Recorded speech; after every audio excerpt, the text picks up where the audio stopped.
Lepo pozdravljeni, moje ime je Pija Kapitanovič in sem avtorica podcasta Na robu. Tu z zanimivimi sogovorniki razkrivamo teme, ki so na meji individualnega in kolektivnega. Tokrat o znanju med slovensko mladino. Z menoj je dr. Damjan Štefanic iz oddelka za andragogiko in pedagogiko Filozofske fakultete v Ljubljani. Lepo pozdravljeni. Pozdravljeni. Torej, če začneva z morda trenutno perečim vprašanjem, izsledki mednarodnih raziskav PIRLS, PISA, ICCS in drugi kažejo na precej dramatičen upad tako matematičnih kot naravoslovnih in bralnih sposobnosti med mladino. Smo pod povprečjem ostalih OECD držav, po drugi strani pa imamo vedno večje število odličnjakov. Kaj torej to pomeni? So te petice šenkane tudi dvojice ali pa morda gre za to, da te raziskave ocenjujejo nekaj drugega, kot ocenjujejo testi v šolah?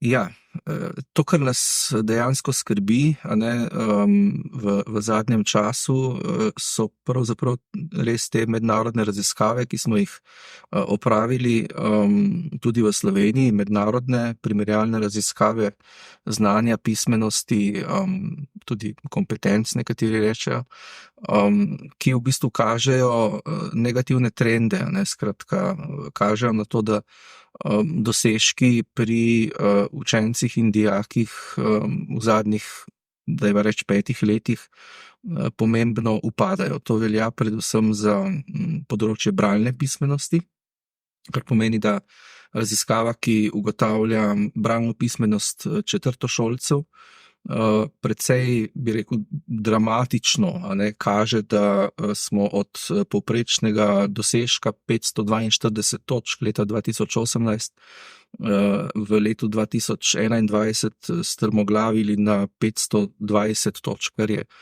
precej manj, in nas pravzaprav, bi rekel, uvršča tja nazaj v leto 2006. Skratka, trendi so negativni. Podobno kaže tudi raziskava PISA, ki ugotavlja dosežke 15-letnikov, to so že dijaki, praviloma prvih letnikov, srednjih šol.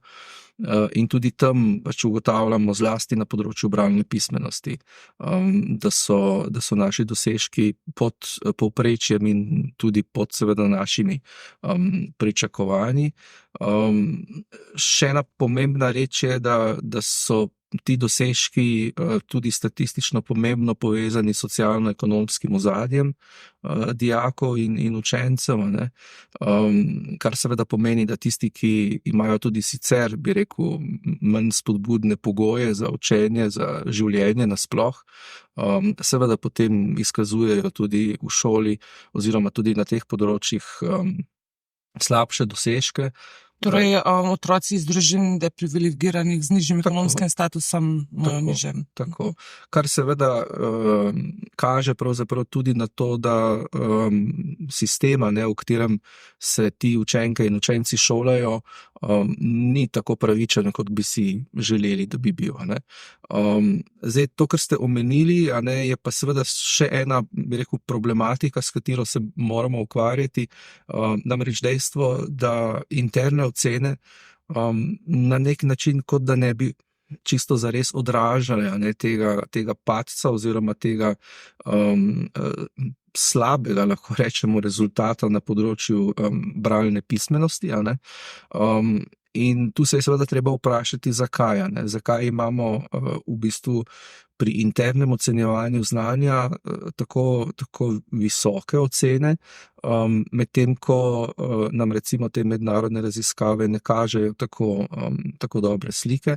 Seveda je treba tu opozoriti, da teh dveh rezultatov ne gre neposredno primerjati, skratka, interne ocene vendarle ne mirijo istega, kot mirijo te mednarodne raziskave.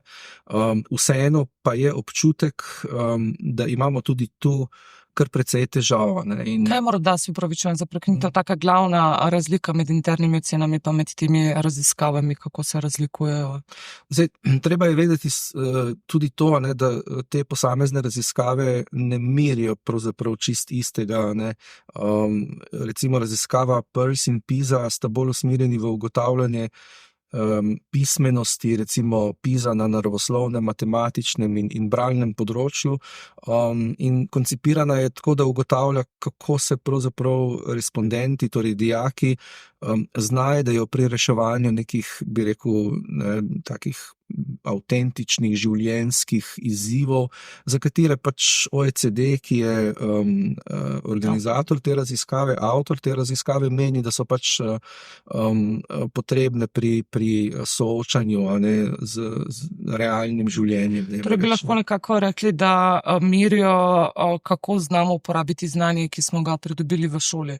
Ja, je pa treba seveda vedeti, da recimo zlasti raziskava PISA in PIRLS sta raziskavi, ki ne ugotavljata, kako dobro so učenci usvojili v šoli posredovano znanje. Skratka, to je ena od značilnosti teh raziskav, medtem ko recimo raziskava TIMSS, ki je pač pri nas že nekaj let nismo opravili, ta raziskava pa je bolj usmerjena v ugotavljanje tega, čemur mi rečemo kurikularno znanje. Zakaj pa ne upravljamo? Ne upravljamo je zaradi tega, ker se je šolska politika odločila, da pač v zadnjem ciklu raziskave TIMSS ne bomo sodelovali, da bomo sodelovali samo pri raziskavi PISA in PIRLS. In kolikor vem, bomo zdaj pri naslednji izvedbi raziskave TIMSS ponovno sodelovali. Ta izvedba bi pa morala potekati letošnje leto, 2024, tako da bodo rezultati znani prihodnje leto in bomo spet videli, kako smo z dosežki tudi na TIMSS-u. Zanimivo bo to spremljati, ja. Ja, seveda nas tudi zelo zanima, kakšni dosežki bodo naših učencev na TIMSS-u, predvsem, kot rečeno, zaradi tega, ker nam te raziskave, ki skratka merijo bolj pismenost, kompetentnost, ne kažejo najbolje, morda je izjema nekoliko matematična in naravoslovna pismenost, tam smo nekoliko boljši. Ampak vseeno pod povprečjem OECD-ja. Pri matematiki in naravoslovju mislim, da ne, da smo tam nekje v povprečju ali celo pri naravoslovju smo tudi nadpovprečni, ampak težava je v tem, da je trend iz raziskave v raziskavo oziroma od zadnje raziskave do danes je pač negativen. V tem je problem. Skratka, ugotavljamo, da se učenci na teh raziskavah vse slabše udeležijo in seveda je potrebno poiskati razloge za to, ampak kot rečeno, predvsem je problem res bralna pismenost, kar je mogoče celo malo paradoksalno, ker bi si mislili, da je najbrž od kakovosti branja odvisno tudi, kakšni bodo rezultati pri matematiki in naravoslovju, ampak raziskave pravzaprav kot da bi PISA recimo, kot da bi kazala, da imamo pri branju precej slab rezultat, medtem ko pri naravoslovni in matematični pismenosti je ta rezultat boljši. Tako da kar precej, bi rekel, vprašanj se nam tu zastavlja. Iskanje odgovorov je pa kompleksno, ker ni mogoče preprosto s prstom pokazati samo na en vzrok ali pa razlog. Ko so rezultati teh raziskav bili objavljeni, je marsikateri učitelj, ravnatelj dejal, da se za to kriva epidemija, zaprtje šol, povečan čas preživeti pred ekrani in tako dalje, ampak s tem so se soočale pač vse države, vsa mladina, nekateri, recimo Japonska, živijo v še bolj digitalizirani družbi, pa ne dosegajo vedno slabših rezultatov. Kaj je morda po vašem mnenju nek glavni krivec, razlog za to? Ja, jaz mislim, da je treba upoštevati dejstvo, da smo vendarle bili država, ki je imela enega od najdaljših obdobij zaprtja šol v času epidemije.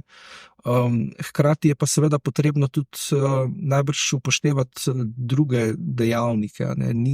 Jaz tudi menim, da ni seveda ta, bi rekel, padec na področju bralne pismenosti samo posledica zaprtja šol v času epidemije, ampak da je pravzaprav to posledica najbrž nekih širših tudi družbenih procesov in pa, bi rekel, pojmovanja šole, znanja, tudi pomena znanja in branja, ki ga mi gojimo pri nas že dlje časa. Skratka, dejstvo je, da znanje in z njim recimo povezano branje pač ni vrednota, ne, ali pa je vrednota samo na neki deklarativni ravni, zelo pogosto, ne, kar pomeni, da seveda ne privzgajamo pravzaprav odnosa do branja in to najbrž tako na področju domače vzgoje, kot tudi v šoli, ne privzgajamo pravzaprav odnosa do branja, do vednosti, do znanja,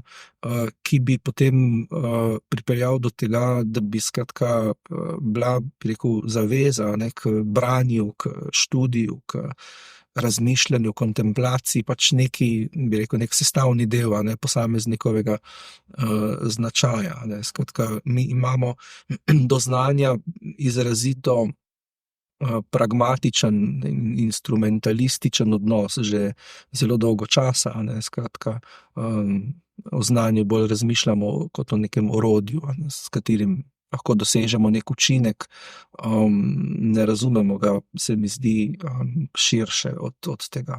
Ampak verjetno od mladih težko pričakujemo, da jim bo znanje neka vrednota, da se bodo učili za kaj več kot za ocene. Verjetno je to neka kategorija, ki se verjetno razvije malo kasneje, morda v času študija kasneje, ko pridemo na trg dela, ko nazadnje vidimo, da res pač veljaš toliko, kot znaš. Ni vseeno morda bolj s prstom za pokazati na šole, na načine učenja, poučevanja, na, ne vem, morda zastarele učbenike, ravno kar Mladinska knjiga opozorila, da se učenci učijo iz čedalje starejših učbenikov, da tudi država za učbenike namenja relativno manj denarja kot ostale države. Mislim, da, če se ne motim, Nizozemska nameni 20-krat več na učenca za učbenike kot mi. Ja, če smo že pri učbenikih in učnih gradivih, se jaz strinjam, ne, na tem področju bi bilo dobro, če bi skratka sprejeli kako bolj drzno sistemsko rešitev, ne, ki bi predvsem omogočila, da zlasti v osnovni šoli, ne, ki je obvezna za vse učenke in učence in je tudi po ustavi financirana iz javnih sredstev, ne, da bi skratka zlasti v osnovni šoli vsi dobili učna gradiva, ki bi jih lahko dobro funkcionalno uporabljali, ne. Težava, ki jo imamo v tem trenutku, je, da za večino osnovnošolcev to še ne velja, skratka izposojajo si učbenike iz učbeniških skladov, ne, kar pomeni, da jih morajo vrniti v učbeniški sklad nepoškodovane, ne, kar seveda posledično pomeni, da jih lahko samo gledajo, ne. Dobro, lahko rečejo, da jih lahko berejo, ne, ampak delo z učbenikom oziroma z učnim gradivom je vendarle nekaj, kar bi moralo vključevati tudi, bi rekel, malo večjo interakcijo, ne, skratka, ne vem, podčrtovanje, pripisovanje, ne, delanje opomb, skratka, to bi moralo biti pravzaprav sestavni del, ne, učenja z nekim takim učnim gradivom. Zdaj, to je mogoče seveda z drugimi učnimi gradivi, ki pa jih morajo večinoma starši kupiti sami, ne. In zato pozdravljam tudi pobude, ne, ki se pojavljajo, da bi vendarle sprejeli sistemsko rešitev, po kateri bi pač zagotovili učbeniška gradiva oziroma učna gradiva vsem osnovnošolcem v trajno last, ne. To bi seveda pomenilo tudi, da lahko od njih pričakujemo bolj intenzivno, ne, drugačno, bolj produktivno delo s temi gradivi. To je skratka en del te zgodbe.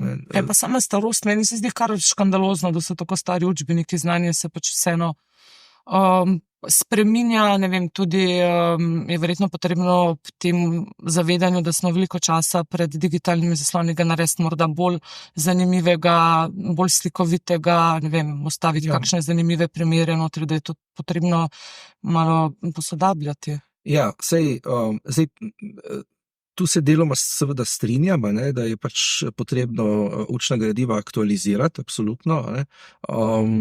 Res seveda je tudi, da ni vse znanje, ne, takšno, ki bi hitro zastarelo, ne, skratka, zlasti bi rekel to temeljno, osnovno ali pa splošno izobraževalno znanje, ti temelji, ki jih morajo pač usvojiti vsi. Ampak recimo neki primeri, ker recimo v otroških slikanicah se učiti, kaj je pisanska znamka, ko je otrok danes še ni videl, je majčkeno No, ne, o tem govorimo o primerih, ko se učimo slovnice na nekih stavkih in če noter uporabljamo primere, ki pač niso življenjski, ki niso zanimivi, se predstavljam tudi znanje težje usvojiti.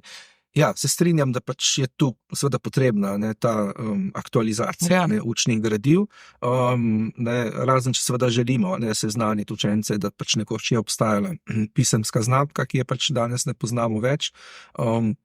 In to je seveda vedno pravzaprav vprašanje, kaj in koliko bi rekel nekega znanja, tudi dajmo reči zgodovinskega, želite pač prenesti mladim generacijam. Je pa res, da seveda pač gradiva morajo biti aktualna, gradiva morajo biti pripravljena tako, da so z tega bi rekel učnega vidika funkcionalna, predvsem pa, da na nek način pripomorejo k temu, da učenci na nek način gradijo svojo osebnost in svoj značaj, tako da knjige in branje vse bolj potrebujejo, tudi sicer potem v življenju, ko jih nihče več ne sili k temu.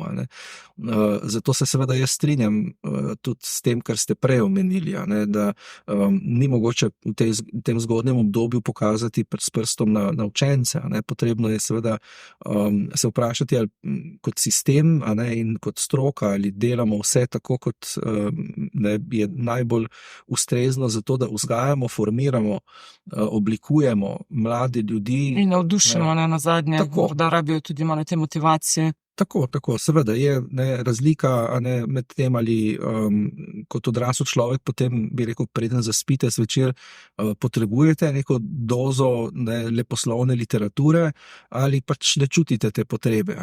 In zelo pomembno seveda je, da vzgajamo mlade na način, da odraščajo v ljudi, ki potrebujejo stik recimo z knjigo, tudi z zahtevnejšo literaturo, ampak to je proces, ki traja zelo dolgo časa, in rezultate tega procesa oziroma rezultatov tega procesa ne moremo videti v času, recimo osnovnošolskega izobraževanja, vidimo pa seveda potem lahko, kakšen odnos imamo recimo najprej do branja, do znanja, potem pa seveda tudi do različnih družbenih, političnih, državljanskih vprašanj, pač kot družba, kot odrasli ljudje. Prej ste omenili nekaj, kar se mi zdi zelo lepo in se absolutno strinjam, ampak morda da pojasnite, kako se to zgodi, torej da znanje, branje oblikuje človekov značaj, njegovo osebnost. Kako se to zgodi? Vi ste nazadnje pedagog, imate verjetno to teoretično razlago. Ja, seveda, šola je institucija, katere temeljni namen je oblikovanje človeka, če tako rečem, v nemškem prostoru imajo en tak lep izraz, ki je neprevedljiv v slovenščino, rečejo temu Bildung, torej formiranje, oblikovanje, vzgajanje človeka se dogaja tudi, ne izključno, ampak tudi in v pomembnem delu v instituciji, kot je šola. In ta proces postajanja, bi rekel, človeka, torej da iz pripadnika biološke vrste Homo sapiens sapiens postanemo humano človeško bitje, ta proces je seveda tesno povezan s tem, da ustvarjamo nek svoj odnos do sveta, ki nas obdaja. In zdaj ta odnos do sveta, ki nas obdaja, ustvarjamo seveda zlasti tako, da prihajamo v stik z reprezentacijami, z predstavami o tem svetu. In tu pridemo potem do tega, čemur lahko rečemo tudi znanje o svetu. Skratka, dejstvo je, da seveda vsako vzgajanje, vsako izobraževanje pač temelji na neki interakciji z znanjem, in zato je pomembno seveda, da v šoli posredujemo in usvajamo kakovostno, dobro premišljeno splošno izobraževalno znanje. Zdaj, kako skozi znanje postajamo formirani, vzgojeni, skratka, mladi ljudje ali pa razmišljujoči, kritični, ustvarjalni in tako naprej. In odgovor je seveda na zelo različne načine. Na neki ravni seveda že preprosto s tem, da pridobivamo z usvajanjem znanja neko splošno razgledanost, da preprosto vemo, kaj se dogaja v svetu in zakaj se okrog nas stvari dogajajo tako, kot se. Da imamo skratka da imamo neke odgovore na to, zakaj je svet takšen, kot je, a ne? Zakaj je skratka, ne vem, voda v tekočem stanju in zakaj je v trdnem stanju, če jo postavimo v zmrzovalnik. Skratka, ti odgovori, zakaj je svet tak, kot je, kažejo seveda na to, da imamo neko razumevanje sveta in tudi neko široko splošno razgledanost. Ampak ni pomembno samo to. Pomembno je seveda tudi to, da imajo učenci, otroci veliko priložnosti, da se ukvarjajo z znanjem. Skratka, da seveda tudi razumejo postopoma, kako prihajamo mi do teh odgovorov na vprašanje, zakaj je nekaj takšno, kot je. Kako sploh lahko ugotovimo, zakaj je nekaj takšno, kot je.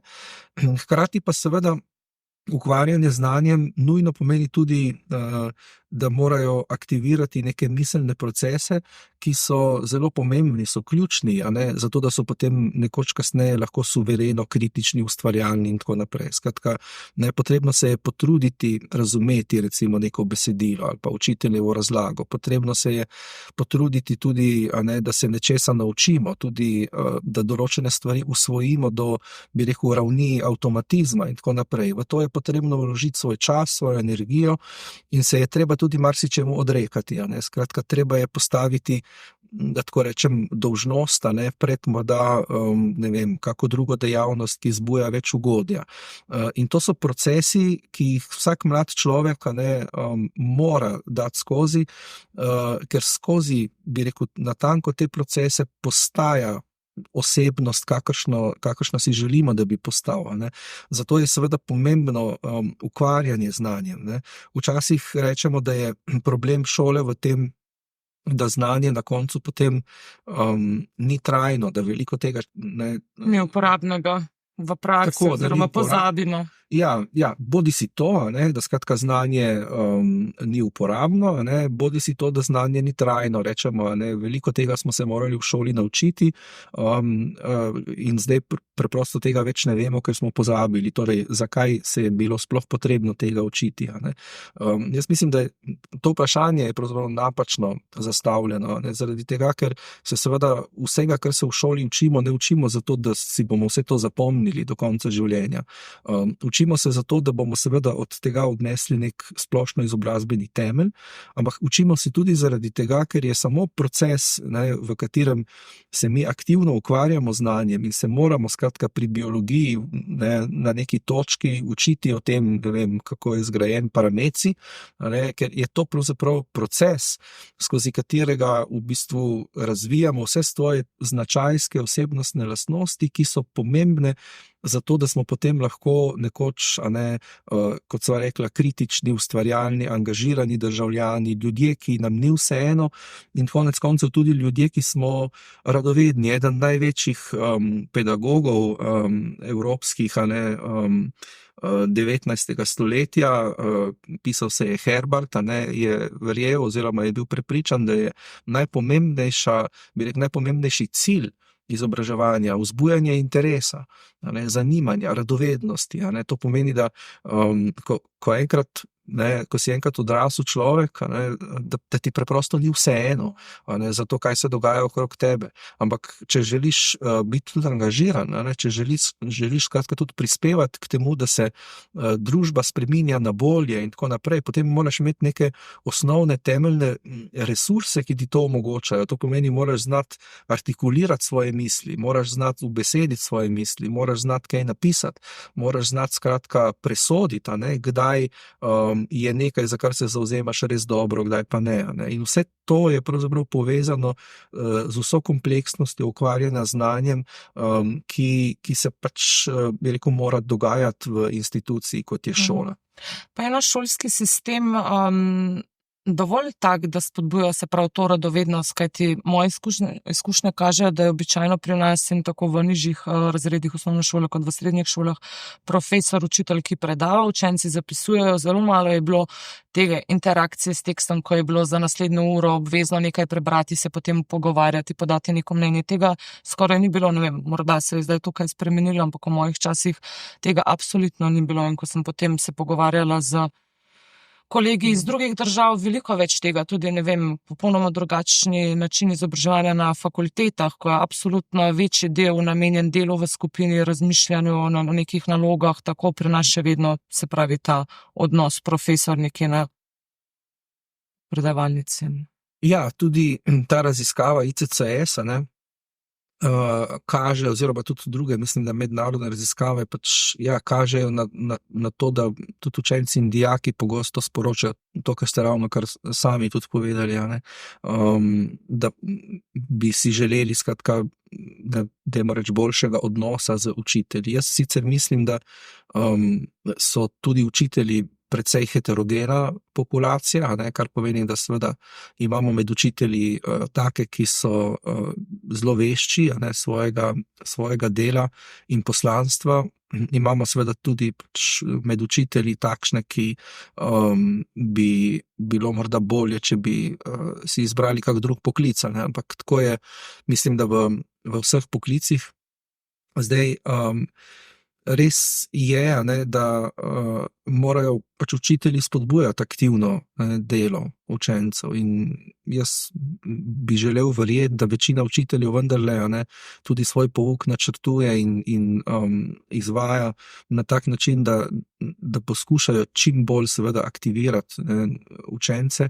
Je pa seveda to, kako boste lahko izvajali pouk, odvisno spet od precejšnjega števila dejavnikov.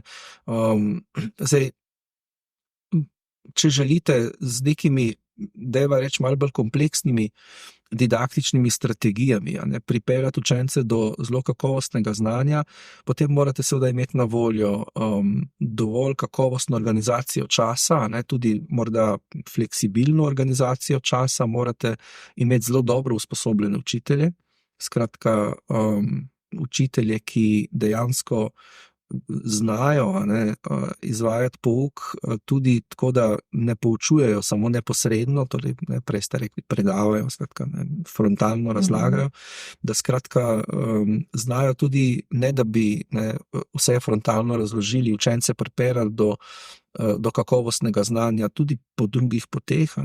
Hkrati seveda je za to potrebno precej časa, bistveno hitreje učitelj neko zakonitost pri fiziki razloži, kot pa jo demonstrira, ali pa, če bi želel, da učenci sami pridejo do nekega spoznanja, to terja seveda bistveno več časa.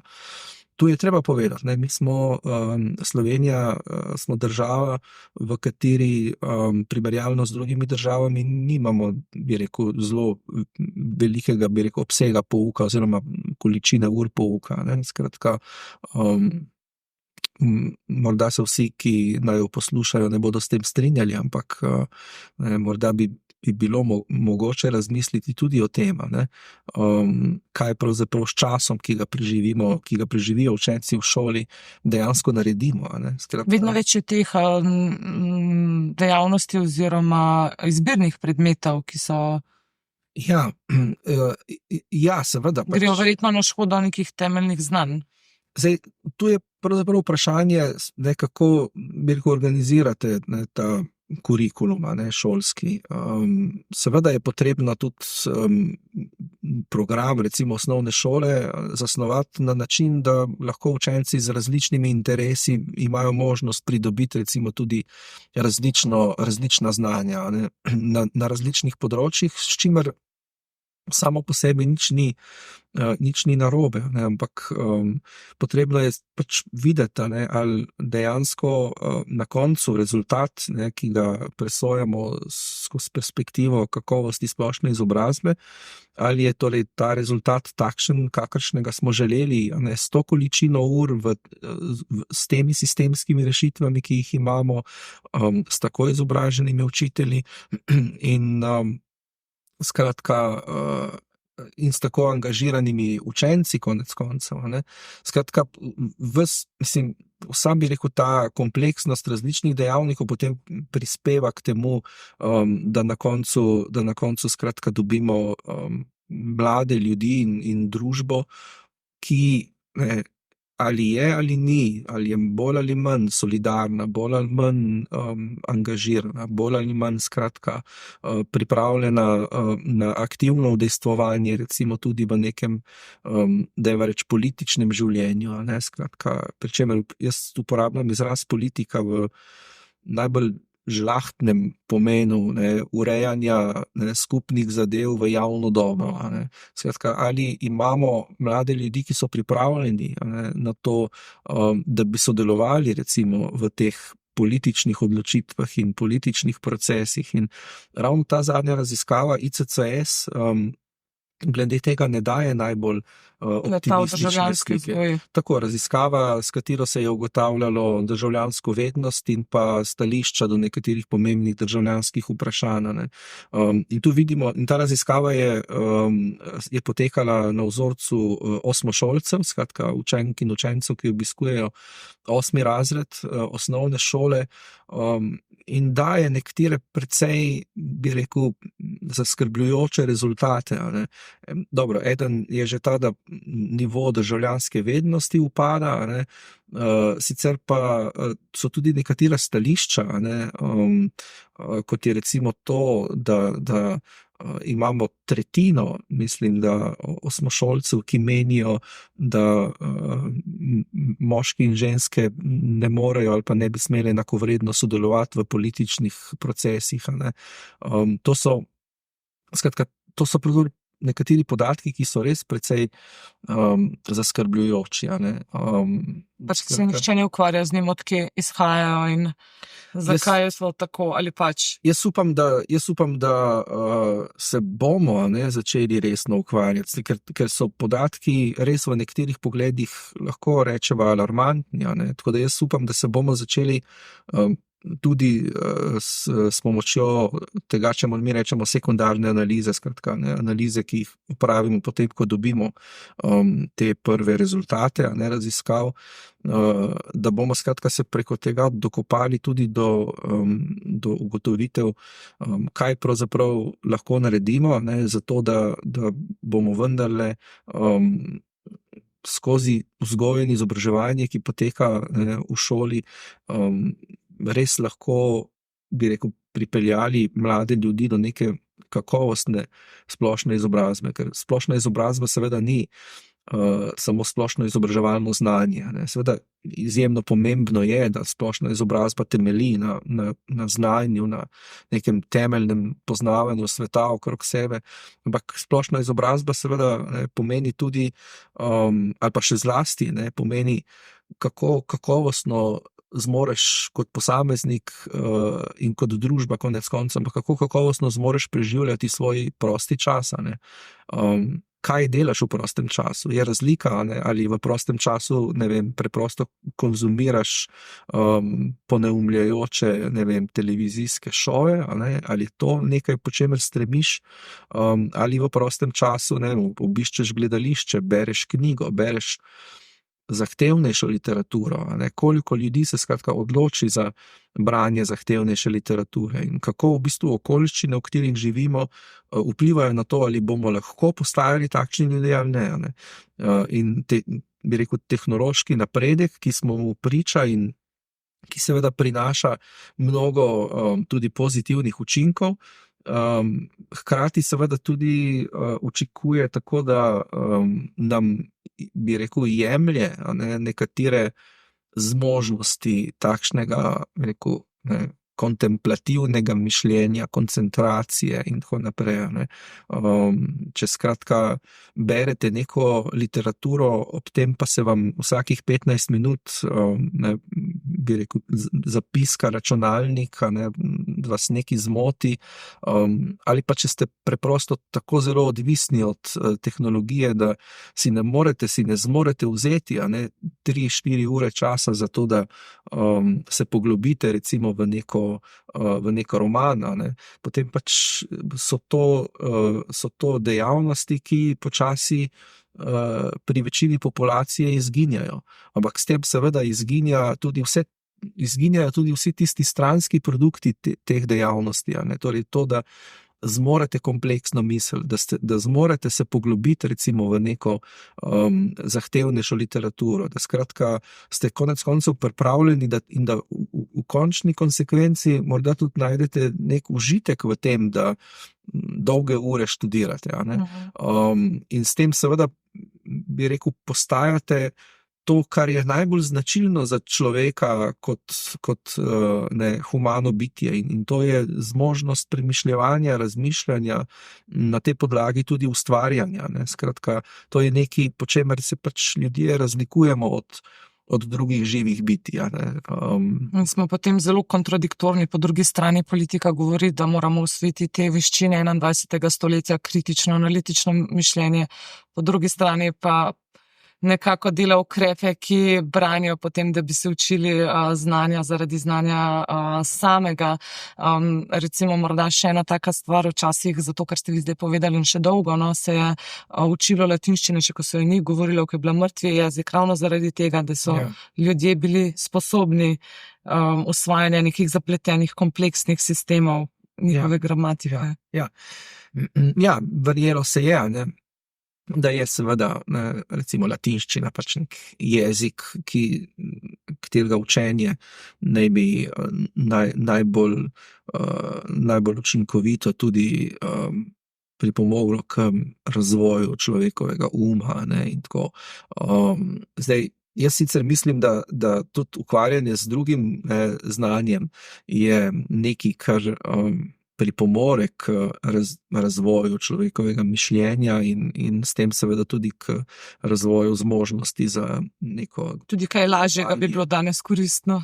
Ja, seveda, samo mislim, da ne smemo pasti v to past, ne, da bi verjeli, da je tisto, kar je izključno pomembno v šoli, samo to tako imenovano neposredno uporabno znanje. Ne. To je, danes je to zelo pogosta kritika šole, a ne, češ, da je to institucija, v kateri se morajo mladi učiti neuporabnega znanja, torej nečesa, kar jim nikoli v življenju ne bo prišlo prav in tako naprej. A ne.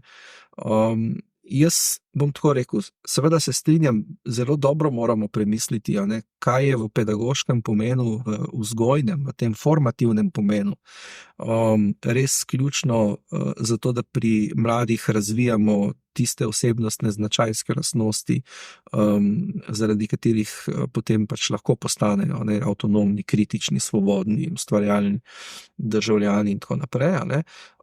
Je pa seveda res tudi, da k temu ne prispeva samo znanje, ki bi bilo neposredno uporabno. Problem z uporabnostjo znanja je že v tem, da seveda ni mogoče vnaprej reči, katero znanje bo za koga uporabno. Skratka, to, ali bo neko znanje za nekoga uporabno, je precej odvisno od tega, ali se ga bo imel sploh kdaj priložnost naučiti. A ne? To je, in se navdušiti nad to. To je že en paradoks uporabnosti. A ne? Skratka, poleg tega, da seveda, če bi pristali na to, da se v šoli učimo samo tistega, kar je neposredno uporabno, potem bi morali veliko večino vsega znanja pač iz kurikula izločiti. A ne? Potem bi producirali neke robote, ki bi jim sestavljali vedno tisto znanje, ki bi ga trg zahteval. Ja, pa še to je vprašanje, če bi to lahko... Mislim, ta smer je v tem, ko želimo čim več nalog enostavnih predati računalniškim algoritmom, zelo zgrešena. Tu se potem postavlja vprašanje, kaj dejansko je uporabno znanje. Ne? Ker če rečete, ne vem, če se vprašava, ali je poznavanje recimo Homerja uporabno znanje. Absolutno ne, trenutno je uporabno znanje, ne vem, marketing za digitalna orodja, s tem boš danes dobro zaslužil na trgu, ampak to bo že čez 3 mesece popolnoma drugo znanje. to drži, ampak tudi, če se vprašava, recimo, ne vem, ali je znanje poštevanke, ali je znanje aritmetike, uporabno znanje, Mislim, če gremo, tle bi marsikdo rekel, ja, seveda, potrebno je znati računati, potrebno je znati, skratka, ampak če objektivno pogledava, je najboljši odgovor prej bliže ne kot da. Zakaj bi morali mladi znati računati? Če zna že kalkulator. Vse to upravlja namesto njih kalkulator. Zakaj bi morali mladi znati, ne vem, tuje jezike? Imamo uporabniške vmesnike danes in bomo imeli v prihodnosti še več, ki bodo upravili to namesto nas. Skratka, vsak bo lahko obvladal samo svoj jezik. Pa še to je vprašanje, ali čisto zares potrebujemo že za najbolj elementarne procese danes pravzaprav ne potrebujemo čisto zares človeka. Če skozi to optiko gledamo, potem je pravzaprav velika večina tega, kar se danes učimo v šoli, neposredno je neuporabnega, ampak pomembno je tisto, o čemer sva se pogovarjala prej. Oblikovanje zavesti. Ja, seveda. Zdaj, pomembno je, ali smo mi tisti, ki pravzaprav s svojimi zmožnostmi in svojimi lastnostmi, značajskimi osebnostmi, ali skratka lahko tvorimo pač neko družbo, ki še vedno lahko rečemo humana, ali bomo pač preprosto samo družba ljudi, ki bodo izvrševali najbolj učinkovito pač tisto, kar bo v danem trenutku od njih zahtevala pač neka, dajva reči, ekonomska realnost. Kako pa to dejstvo, da imamo na univerzitetni ravni vedno večje število posameznikov, vpliva na to, da postajamo taka družba, ali je to koristno ali ne? Ja, univerzitetno, oziroma tako, če rečeva zdaj širše, visokošolsko izobraževanje, kamor ne sodi samo univerzitetno, ampak tudi visoko strokovno izobraževanje. To visokošolsko izobraževanje se seveda vse bolj odpira, pač postaja dostopnejše vse večjemu deležu mladih ljudi, kar je po eni strani je to seveda dobro. Skratka, dobro je, da imamo možnost izobraziti tudi na tej ravni vedno večji delež populacije mladih.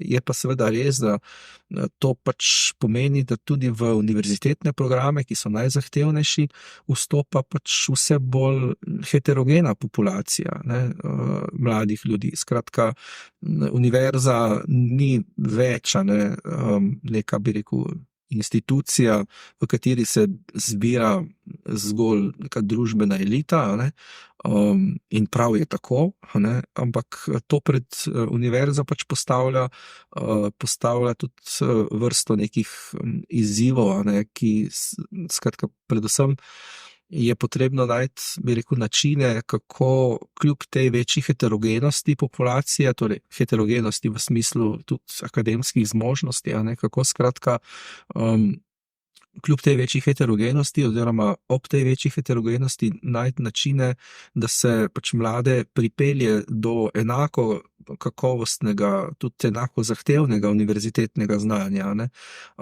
kot smo morda bolj samoumevno pričakovali v preteklosti.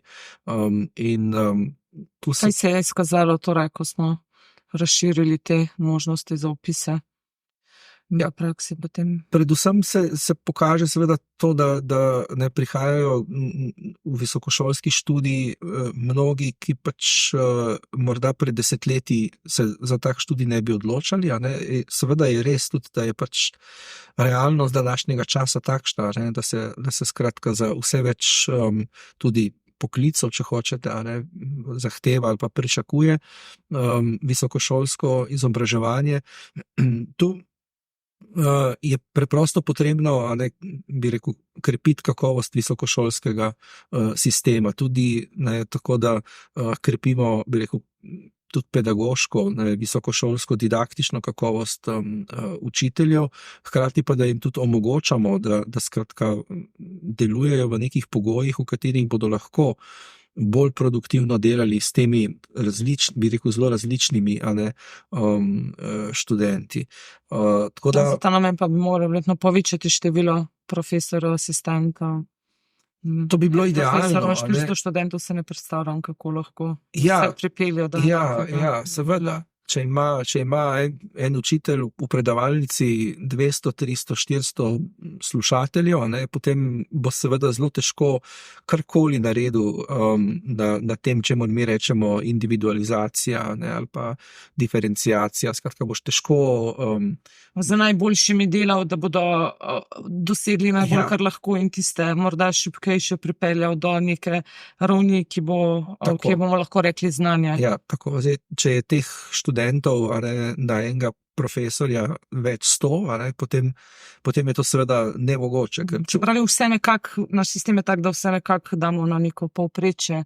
Niti ni zmožen iz najboljših potegniti najboljše. Ja, predvsem za nekatere študijske programe to velja. Saj imamo veliko študijskih programov tudi, kjer je vpis zelo skromen, a ne, in tam je seveda možno Bilo tudi, boljše. ja, tam je pač mnogo lažje individualno bolj tudi delati, a ne. Ampak imamo tudi kar precej študijskih programov, ki bi pa res potrebovali, ker je pač vpis vanje velik, ker bi res potrebovali skratka boljše pogoje za delo, a ne. Tako da je. Še zadnje vprašanje morda, ali je plačevanje študija vedno slaba ideja, še posebej ob temu diskurzu, ko pač vemo, da javno šolstvo pač brezplačno ga financira država, ali bi morda z nekim prispevkom minimalnim, ne govorimo o znesku, kot ga poznajo v Ameriki, ampak ne vem, morda Nizozemska 1700 evrov šolnina, s temu pripomogli, da bi pač dvignili raven in morda tudi zavzeto študentov. Jaz iskreno nisem najbolj naklonjen tem idejam, ne, zaradi tega, ker se mi zdi, da je to pravzaprav način, kako predvsem otežite dostopa, ne, do, v tem primeru se pogovarjava zdaj o visokošolskem izobraževanju, tistim socialno-ekonomsko najšibkejšim. Ne, ker zdaj predpostavka, da bodo študentje res bolj zavzeto in resneje študirali in tako naprej, če bodo pač morali, ne vem, recimo za izpit plačati svojega žepa, a ne. To je v bistvu predpostavka, ki morda bi veljala, če se pogovarjava o tistih, ki res prihajajo iz pač revnejših okolij, a ne, ki jim seveda, če tako rečeva, 100 evrov veliko pomeni, a ne.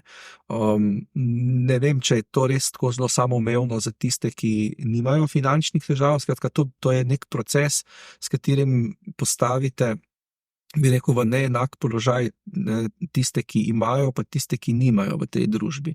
In kdaj pač postavljamo ljudi v tak položaj, bi moral biti res en tak tehten družbeni premislek, a ne. Se seveda pač na mnogih področjih postavljamo ljudi v tak položaj, nekateri si lahko privoščijo, ne vem, najnovejši luksuzni avtomobil, nekateri si ga pač nikoli ne bomo mogli privoščiti, a ne, ampak Kaj pa polnjenje blagajne visokega šolstva na ta način?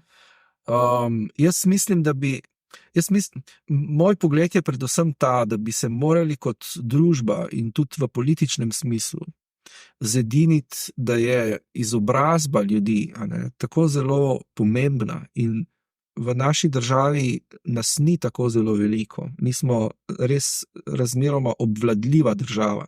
Ne bi se sicer strinjal z gospodom, ki je pred kratkim izjavil, da jo je mogoče voditi kot popoldanski espe, ampak vseeno pa drži, a ne, da smo mi majhna in obvladljiva država, kar je prednost, a ne, in v takšni državi mislim, da ne bi smelo biti težave priti do nekega konsenza, da je res izobrazba kakovostna, splošna, pa tudi poklicna izobrazba tako pomemben temelj, ne, naše družbe, kulture in tudi kakovosti bivanja vsakega posameznika, da bi to nesporno pač moralo ostati stvar javnega dobrega.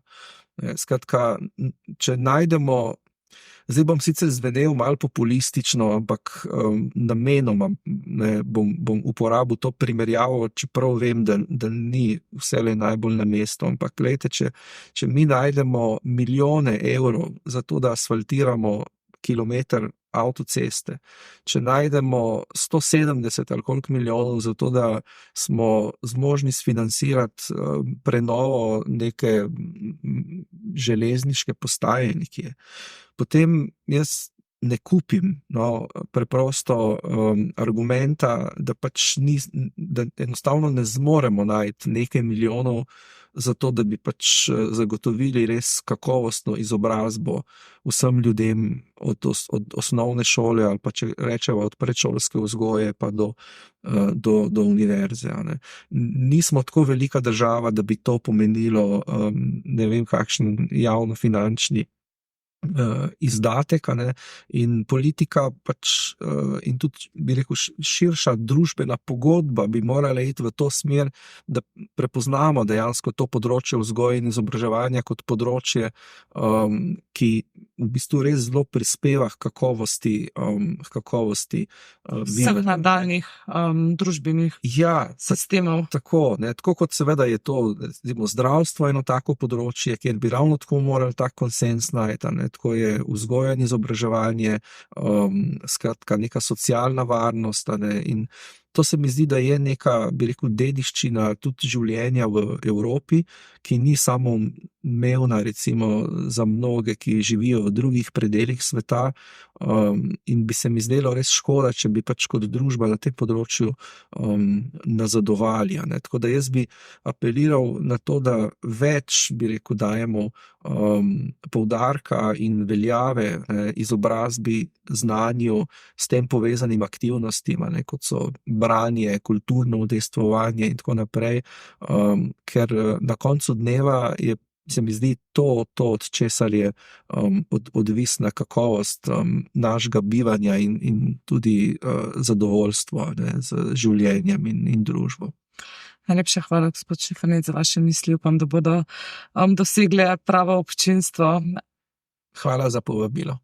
Vam, dragi bralci, poslušalci in gledalci, pa nasvidenje do prihodnjič.